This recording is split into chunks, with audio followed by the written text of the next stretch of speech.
Finding the story you're ready and willing to tell that's going to be compelling enough to an audience takes time. We hear often everyone has stories, but I don't believe every story we have needs to be told or is ready to be told.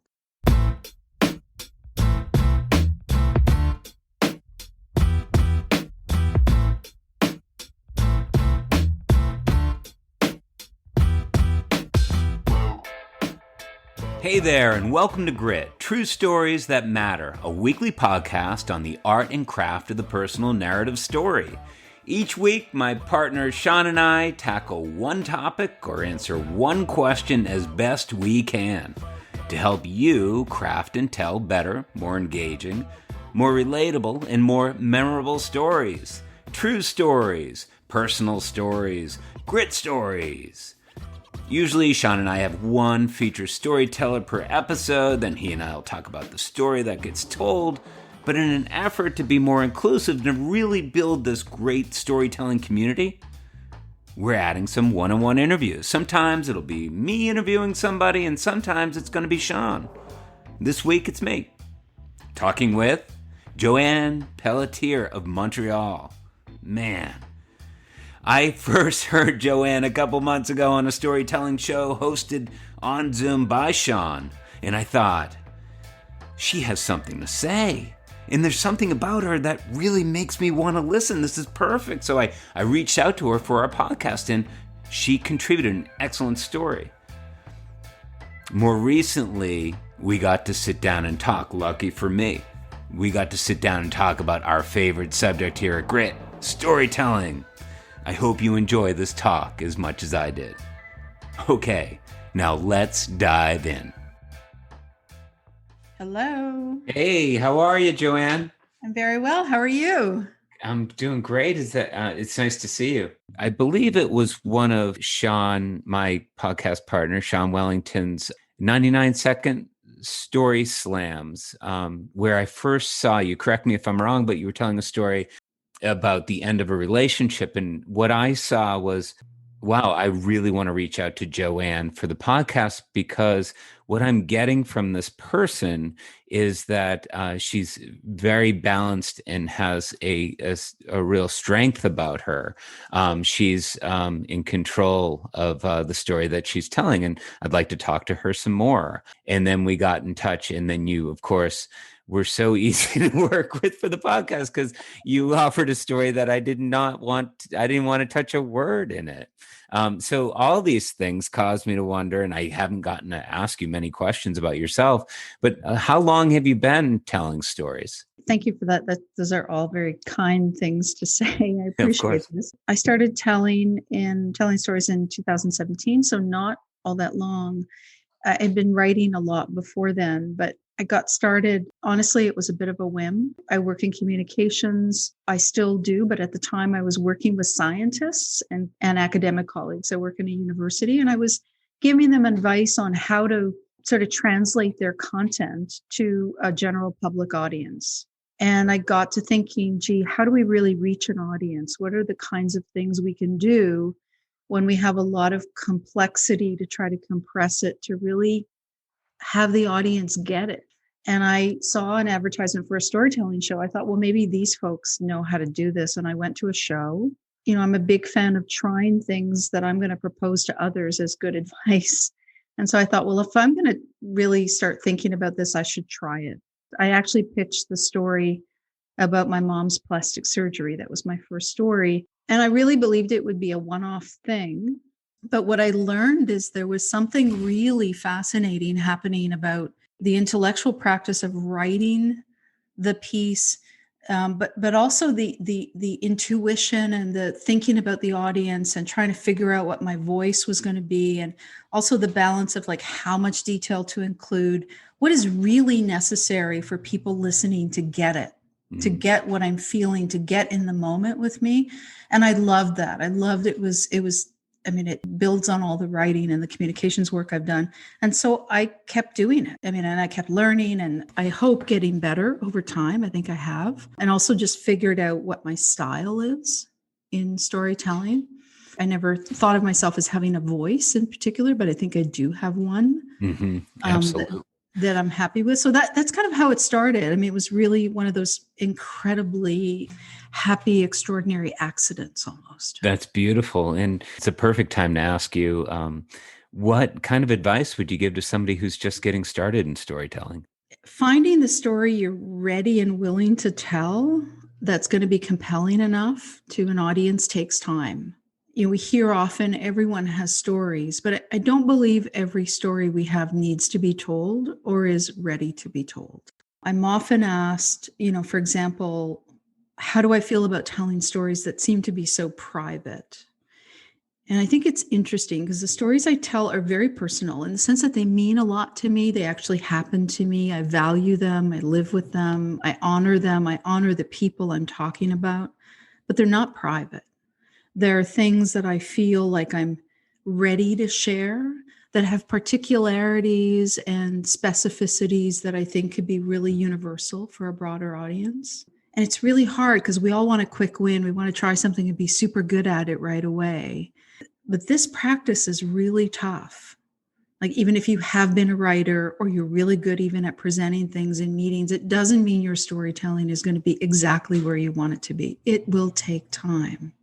And that patience is really hard in a culture where, we just want to be good, especially as adults, right? We don't want to be a beginner again. We just want to jump in and do a course and just be really good, like win that slam every time. And I don't think that works with storytelling. And the other thing is, I think new storytellers and more seasoned ones, we get really attached to our stories. We get really, really attached to the absolute chronology of the story, like we're sharing a police report of an incident. And one of the hardest things is to let go of that deep attachment, and to really take a hard look at what is truly necessary for the audience to get it. Because really all that matters for me is this going to matter to the audience? Are they going to get it? In a way, it's no longer my story, right? It's less about what I really think about the story, and it's more about where the audience is going to engage. Mm-hmm. And these are complex things, right? They take time to figure out. It's what writers struggle with as well. And it's also really hard to teach it. I think in fact, Sean and I have talked about this. It takes the experience of practice to do well. It feels good to me to hear you say that, because when you were talking about starting as a storyteller in 2017, I couldn't help but to remember my first foray, my first months, and how awkward it could be. I started to wonder, how was it that you learned so much? And I imagine it happened probably pretty quickly, as you are one to throw yourself into something with passion, it seems to me. Was it by going to shows or listening to others, or did you take a class? Or I actually never took a class, but I had been writing a lot, right? And it helps too that my work life is entirely about this kind of work. So storytelling through communications, mm-hmm. in a corporate context and with startups and with scientists, but creating an experience through writing for me is not at all new. And I had been really struggling to kind of find a channel for my writing. Like I didn't really want to write nonfiction. I tried fiction and I just didn't feel it was quite right. I was looking for some kind of hybrid, mostly about boxing stories. And I had tried out blogs. I mean, I really, really tried a few things. And what I found is the storytelling gave me this liberty of performance as well, too. It allowed me to use voice, as in my physical voice, and inflection, and a little bit of poetry, and a sort of beat rhythm to the way I speak that flat writing didn't afford me. Mm-hmm. It was magical the way it came together. That's not to suggest it was easy, because I did listen to a lot of storytellers, but I listened to a lot of other things. It's not only storytellers that are, an influence. I think because I really believe that storytelling, there's something about it that is an absolutely almost meditative, intuitive practice. It's an intellectual and intuitive practice. Mm-hmm. That sure, it's about putting the right ideas together, and you can kind of have a formula of what a story is, but it's not an algorithm, right? You have to feel right about sharing it.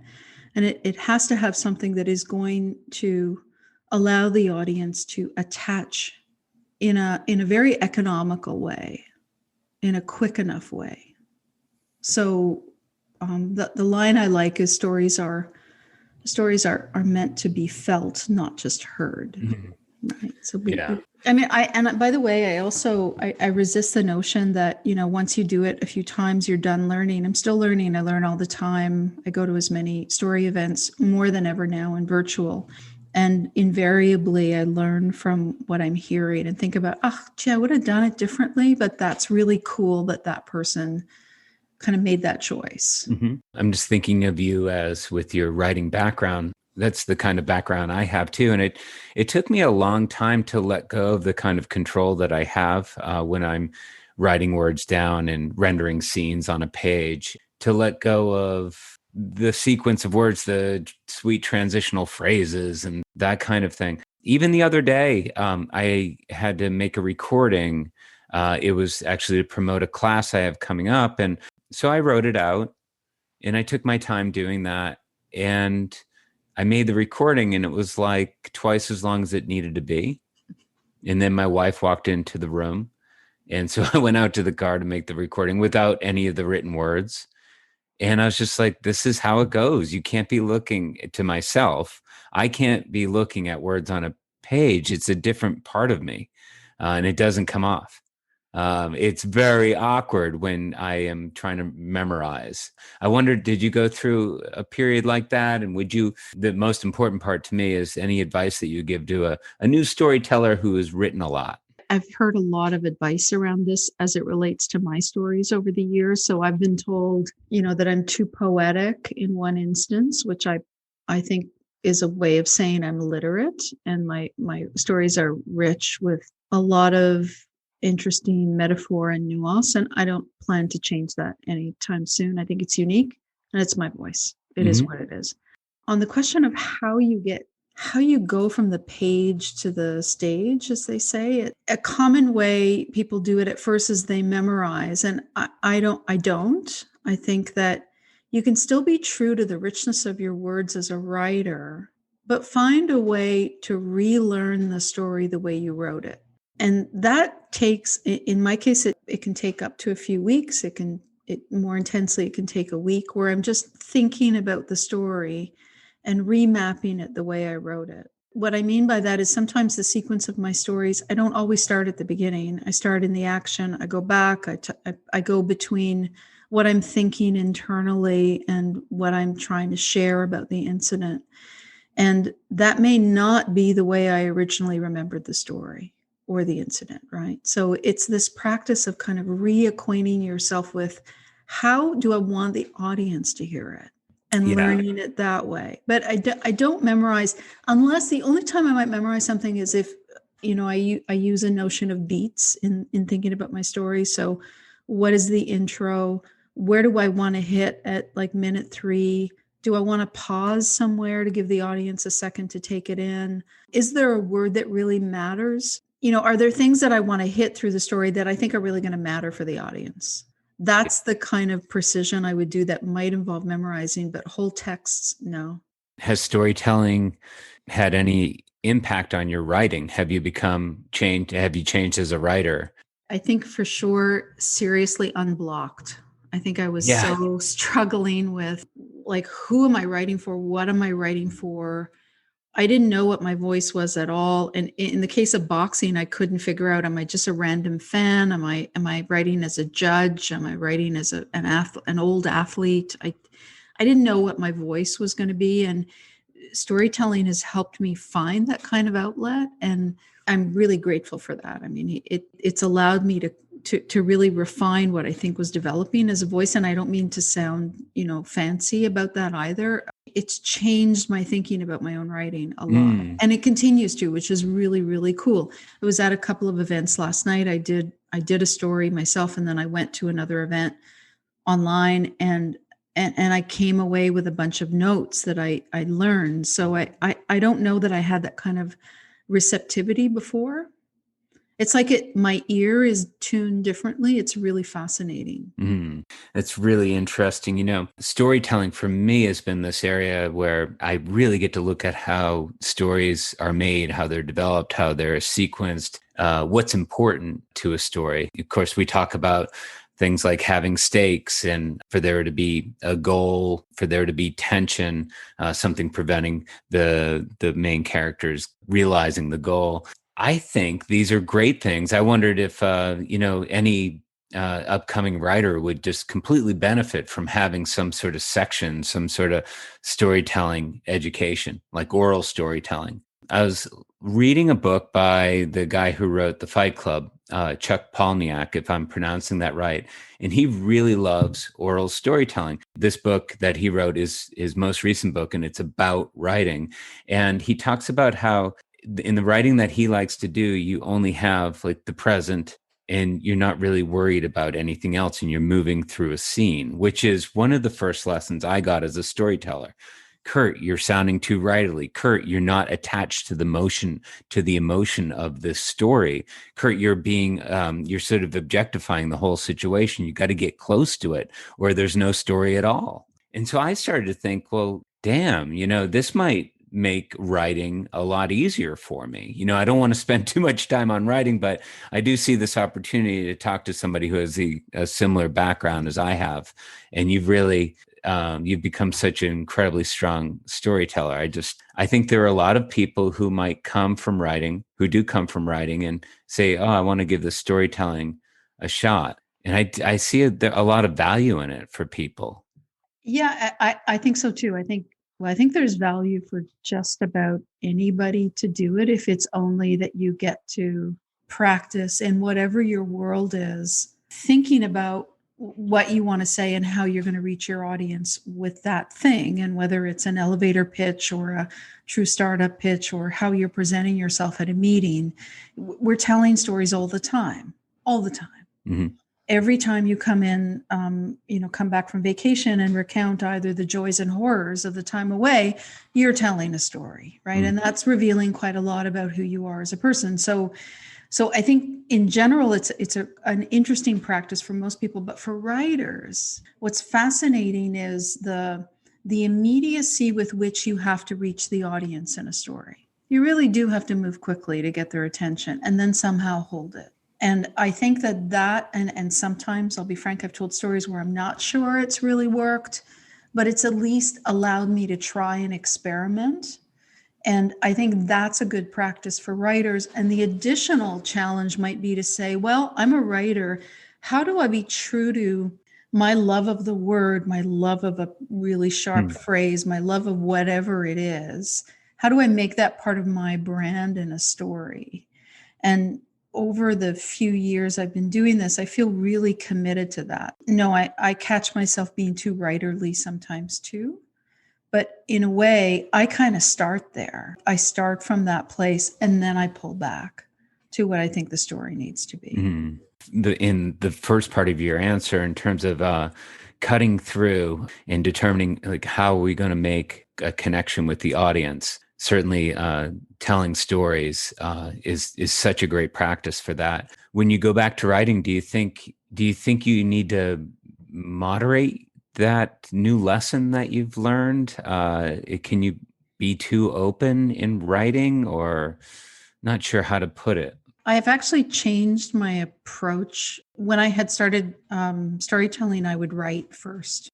Over the last year or so, I don't write first. I try to tell the story. So I try to vocalize it, to myself, and try to see whether it has legs. Is it authentic to me? Does it really matter to me? Is there anything in here that's universal that anyone would care about? What can I connect it to? Because stories are never about like one thing that happened. It's not about the phone call that was around my dad, or it's not really about just Notre Dame Stadium. The story must be much larger. It's not an anecdote. It's a story. Once I feel like it's kind of passed the test, like I think I can make it work, then I start writing. Mm-hmm. And so I think it's probably made my writing more flexible. I write with greater ease as a result of this. When you do a lot of writing and you do a lot of creative work, it greases the wheels, like you kind of get things flowing. So I don't know if that actually works, but it hasn't been a hindrance to the writing. Like I haven't felt that I've turned into like an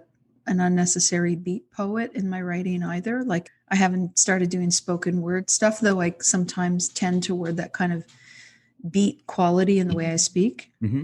The beats have come up a couple of times so far. Yeah. Were they an influence on you, beat writers? I think so. I think there's something about spoken word of all kinds that has a rhythmic quality that I really like. One of the things I started doing quite unconsciously, but now I'm more fanatical about it, I think, is to use voice a lot. So my voice, both in terms of tempo, speaking fast when I'm really excited about something, or slowing down when I want the audience to listen.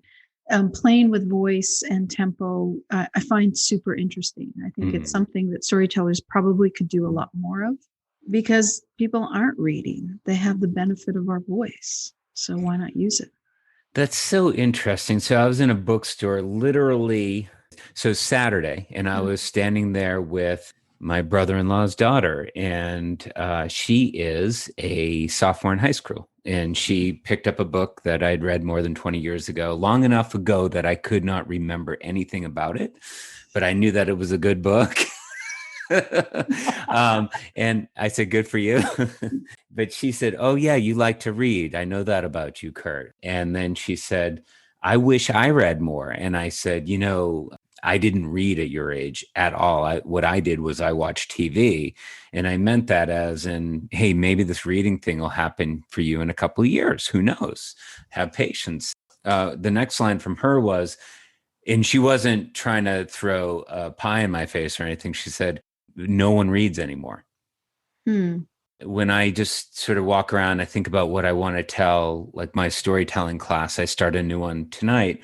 I try to explain to them sort of the recent history in storytelling, how the moth came on the scene 20 years ago and really helped to popularize this ancient art of storytelling. There's something, it seems, I just called it ancient, but there's something really relevant about short stories that are told out loud to people who are apparently not reading so much anymore. Certainly our reading habits have changed so much since television, but even in the last 10 years, I just try to make sense of my own, I guess, journey in life in becoming a storyteller. How did this happen? I certainly didn't see this happening 10 years ago. I was so in love with the written word, but I feel like some of it is just by osmosis and the changes in our times. Have you felt any of that? Yeah, that's totally, I love the way you took that journey in a way, because I think there's something about us being, we're influenced by our surroundings. We're influenced by the infusion of digital culture on us, right? I'm not a digital native, but much of my professional life is, grown with the rise of digital. I didn't start there, but it's everything I work with now. And so the consequence of that is certainly a different kind of attention span than I might have had without it.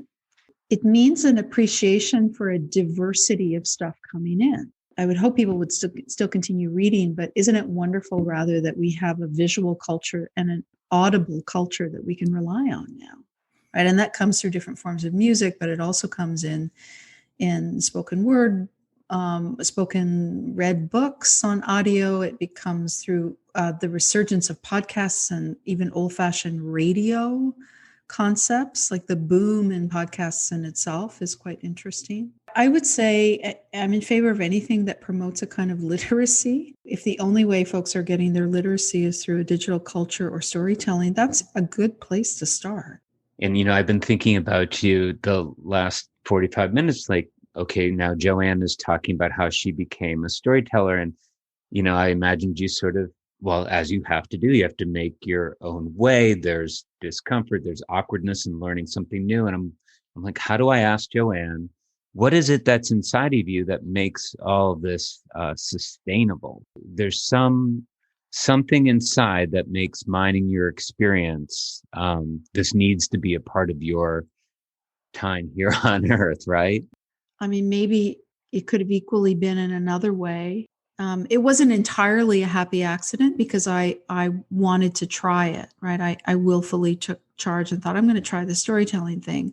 And I would have been accepting of it not working or not being my thing. It's quite extraordinary when to try something and then find that there's something about it that really opens up other channels. Mm. I mean, it's something I continue doing, and it's a practice that's grown because I teach primarily startups and scientists to do storytelling now, but I really feel like in order to teach them, I want to walk in those shoes. And so continuing to learn and refine my own practice and continuing to grow my storytelling, it is really, really important. And whether it's sharing family stories or stories about, in my case, boxing, which is a major passion of mine, and a love of sports, I'm very keen to do all those things. There's so many connections, Joanne. I'm really into sports. My father went to Notre Dame, so I've been through that stadium. Really? Yeah. And he was crazy about Notre Dame football and got their Blue and Gold magazine, was all about the football. It's is such a unique place. It is truly a story worthy. I think most sports are story worthy, but Notre Dame in particular has such an infectious, extraordinary culture that I have no other connection to it. I'm not a grad, had never been there before, but I still get newsletters. I follow them on social. I watch Notre Dame games whenever I can. Yeah. Faithful fan always. It's such an awesome tradition just to watch a game. I didn't go to a game there, but I definitely got to see the stadium with my wife when we were driving cross country years ago. It was just to be able to call my father and say, guess where I am? But I'm glad I made the pilgrimage. I'm glad you did too. That sounded really. It was extraordinary. And I would certainly go back. American college sports are, it's not a culture I grew up with. So there's also this other kind of quasi-anthropological take I have on it because it feels very much like another world. But I have done the same sort of thing with boxing. I've gone to most of the classic original boxing gyms in the US. And that's when I was trying to write about those experiences. And it really didn't work just as a writer project, but it has worked better as a story project. Now, earlier when you were saying, you really tried your hand at many different forms of writing. I'm still sort of on that journey where I did try a lot of different kinds of writing to varying degrees of success, but none of it was ever good enough. One thing that I say, the success part, the one thing I really struggled with was the amount of time I would put into writing that would never really, it takes a lot of effort to find a market for these things. And what I loved about storytelling is, okay, well, it seems to me that it's really important that I'm able to do something with the experiences that I have. And in my first storytelling show, I said, wow, I've been up here for 5 minutes and I haven't seen anybody look at their phone. They actually appear to be listening to me. And why did it take me so long to get here? So here you have, for the price of the willingness to put your name in a hat and perhaps get picked, in the sort of nervousness that gives you have this opportunity, to tell your stories. I think it's pretty awesome that we have that today. When I graduated from college, there was no thing like this. There just wasn't an opportunity. If you were someone who was in love with words, it was definitely going to be for the page. But at the same time, the internet would come along and completely devastate the idea of being a career writer, make it even more difficult than it ever was before. There's an immediacy about storytelling as a creative channel, right? Not only in terms of getting access to audiences in a more democratic way, because most storytelling shows are actually quite open to new storytellers, and there's a whole diversity of them, which is wonderful. And I think that's important, that we not just listen to ourselves, those of us who've been doing it for a few years, but I mean, that's fun too, because we get to see each other evolve and grow, but it's all the more important to see folks who are new, and I learn as much truly from them as I do from more seasoned storytellers. But there's an immediacy because it's probably, maybe 500 words, 700 words, you're not slogging through chapters and chapters of text. There's an immediacy about the practice that you have to share. So I think that's really cool. Yeah.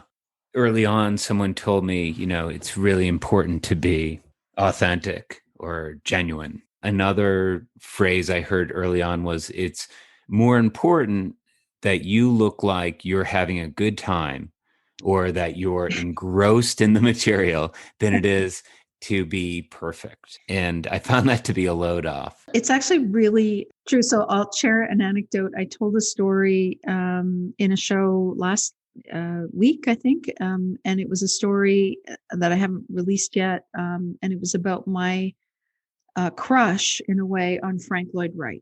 So I went to great lengths to become a Frank Lloyd Wright expert over the years, and it culminates in a somewhat dramatic incident in which I'm pretty much asked to leave one of his houses. I didn't do anything illegal, but it's a funny story about a passion gone too far. And I crafted it as a story with all the tropes of like how you first see someone and you kind of, you're interested in them and you have a crush, and then you see some red flags, but you ignore them because you really like this person. And I pitched this all around me and Frank. The audience loved it. And I was talking to some storytelling friends, and they said, God, I love that story. And I said, well, tell me, what did you like about it? And I was thinking they would say, well, you use this metaphor really well, or you use this word really well. And they said, it's because we felt your enthusiasm, because we really believed that you were actually in love with a long dead architect. And I thought, okay, well, that's good. I mean, I don't mind that I put all that effort into the wordsmithing. I like that part. And maybe some people got those things, but it was the energy and the experience that mattered, right? I was able to reach them. I sold the idea that I could actually fall in love with a dead architect. Yeah. Oh, that's so cool. And in my mind, the time spent wordsmithing allowed that to really emerge, that sort of enthusiasm. Yeah, I hope so. I think your podcast partner, Sean, still cites, he remembers one of the lines from the story. So that worked. I was able to get that across. And when I hear you ask your friends, like, so what did you like about the story, or how did it sound to you? That seems to be a quality that you carry around with you. It seems to me that you're very open to getting feedback from other people. Yeah, I think if you can't be ready to hear the feedback, then your stories are really not going to evolve and change, because the feedback, either from anybody, really, any audience, but in particular other storytellers, are your first audience. They're telling you what they hear. And it's a practice I use with startups in particular, where they'll give me their pitch and I'll say, okay, this is what I heard. And it's often quite different than what they think they're telling me, right? And so the kind of feedback that comes is really, really precious, because it challenges our way of thinking about our story. And we're so hung up on our way of telling a story that we really need that feedback. And it'll often happen. It happened this week. I gave some storytellers some feedback on their stories, and I then saw them perform it exactly the way they intended to. So they didn't accept, I'll be frank, it didn't land. And it's not because my advice is more perfect or better than others, but it was an interesting way to watch how, even in the presence of the best advice, we stick to the plan we think is the right one. And I like to think I've taken the advice that's been offered to me. Like when storytellers have said, sorry, that doesn't work, I believe them. I don't think it works. I mean, that just points to this opportunity that we've gotten since COVID to actually talk to people, other storytellers across North America. I guess you're in Toronto. In Montreal. In Montreal. Oh, I see. I was going to go over that with you. I've gotten that mixed up in the past. So in Montreal. But yeah, just speaking of feedback, being able to tell your story and sort of workshop it. It's been really important. And it actually... before COVID, I probably used story shows to prompt my writing. So it's okay, well, these are coming up. Maybe I should try to pitch a story. And since COVID, I find myself writing a lot more and thinking about stories in a new way. And partly it's because there are a whole world of opportunities available outside my city. But it's also just connected me to, to you and to Sean and but a whole world of extraordinary tellers who are generous and interesting and really, really changing my practice in a way, like in the sense of it re-inspiring my storytelling. That's excellent. And to finish a thought from earlier, you may be the only person I know who will now start a story by recording it, I imagine on your phone, perhaps. And then you said that you like to come in if it seems worth it to you to follow up and develop the story. You actually develop it by taking out the pen and writing. Yeah. It's not that I won't write things down. I do keep a log of story ideas, and I try to have some every day. I don't even record it. I just say it out loud. I try to work it and think, okay, could I really make this work? Is this something?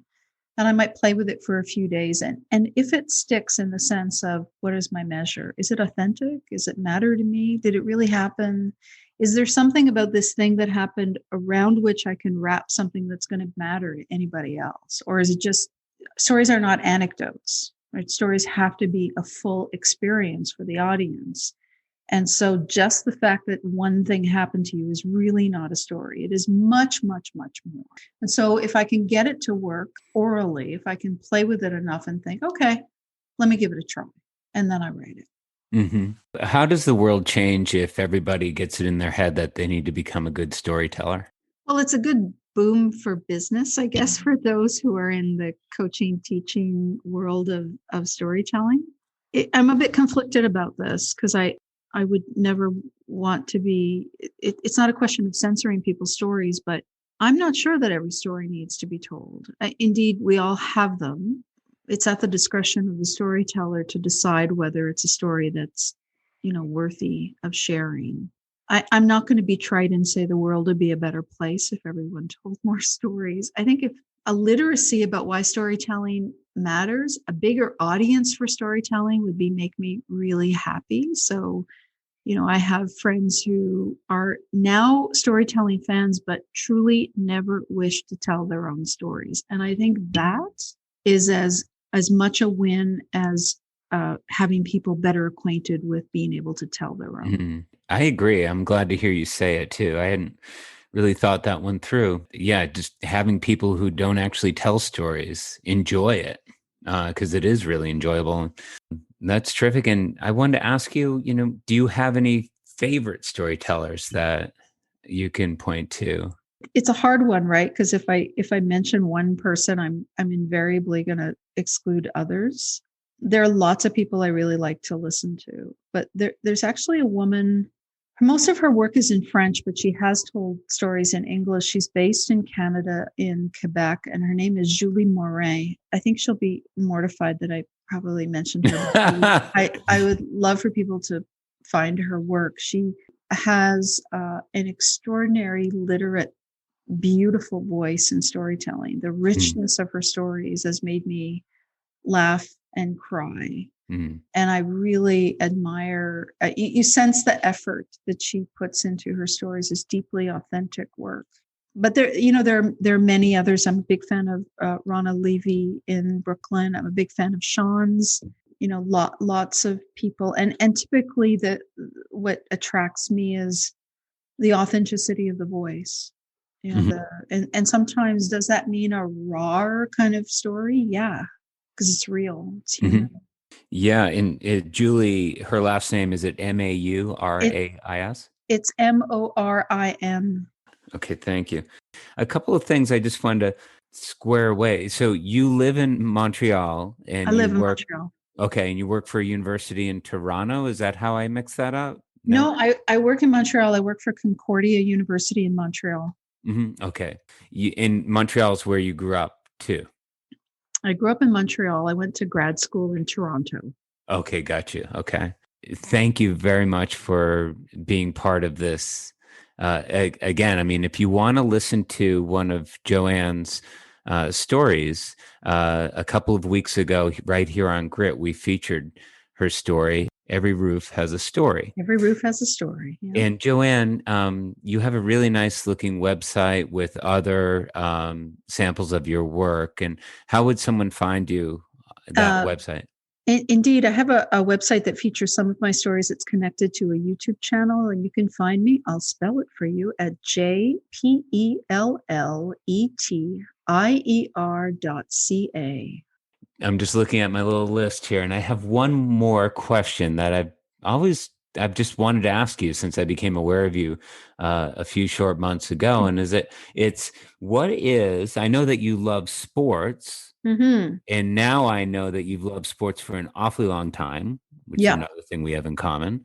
But boxing, what's the story with boxing in you? So boxing, I'd watched it as a kid. I'd never done it. And about 15 years ago, I was on my way to work. I was stuck in traffic every day on the same street, stuck. And I would be stuck so long in the same spot. It was right next to a boxing gym. So I'd sit there looking inside. And I would say at the time I was a little bit stuck in my own life as well. And after a few weeks of feeling stuck in traffic and watching these boxers, I went in and tried a class. But at the time, there were no women's classes. It was just me and the guys. And, it's really hard to explain. I would have been in my early 40s at the time. I got good really quickly. And I took to it, and it took to me. It was really tough. I progressed in the sport. I was a little too old to have a career as a fighter. I did fight a few times.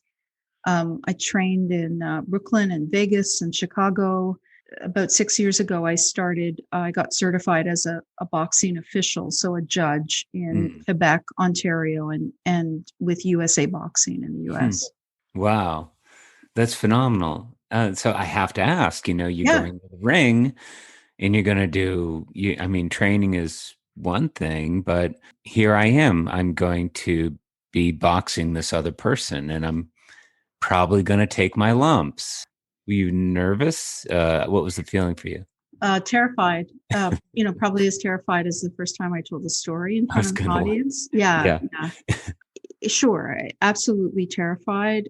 What I've learned about boxing, the perception is that people will often say to me, gee, you must be really angry to get out all that aggression. And for me, boxing has never been about anger. It's never been about aggression. Well, it's a certain kind of aggression in the ring, but it's not about pent-up anger. It's actually a very controlled sport. The best boxers are very mindful and very disciplined and very deliberate in their actions.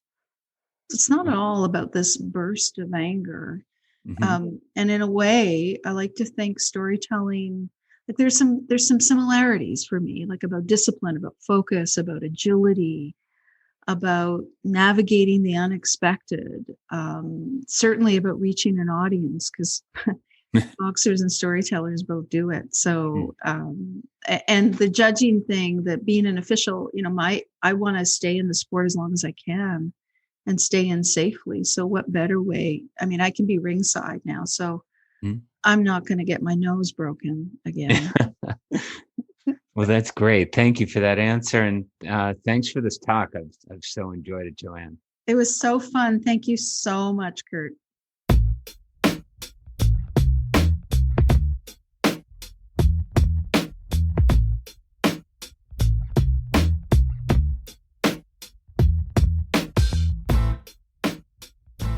Special thanks to Johanne Pelletier. Joanne, I really appreciate you coming on the show today. And for our listeners, thank you as always. Thank you very much for listening from both Sean and me. And if you have a question or a comment and want to reach out in any way or for whatever reason, email Sean and me at hello@storygrit.com. The email, again, is hello@storygrit.com. You can also message us on our Facebook page at True Stories That Matter. And hey, if you listen on Apple, please help us out. Rate and review this podcast. It really helps people find it. Oh, and one last thing. Sean has another great 7x7 storytelling show coming up on the evening of March the 7th. Sean's 7x7 series has lit up the storytelling world on Zoom during COVID. Sean does a great job casting the show. And if you're into storytelling as a fan or a storyteller or both, great. You gotta check this one out. Check the show notes on how to find it. And finally, if you could use some help telling your own stories, writing and delivering your speech, writing and giving it like an important toast, or doing that work presentation that just has to be good, I can help you. Just reach out. My email is kurtmullen27@gmail.com. It's in the show notes too, and I'd love to work with you. Okay, everybody, that's it for this week's show. I hope you have a great day.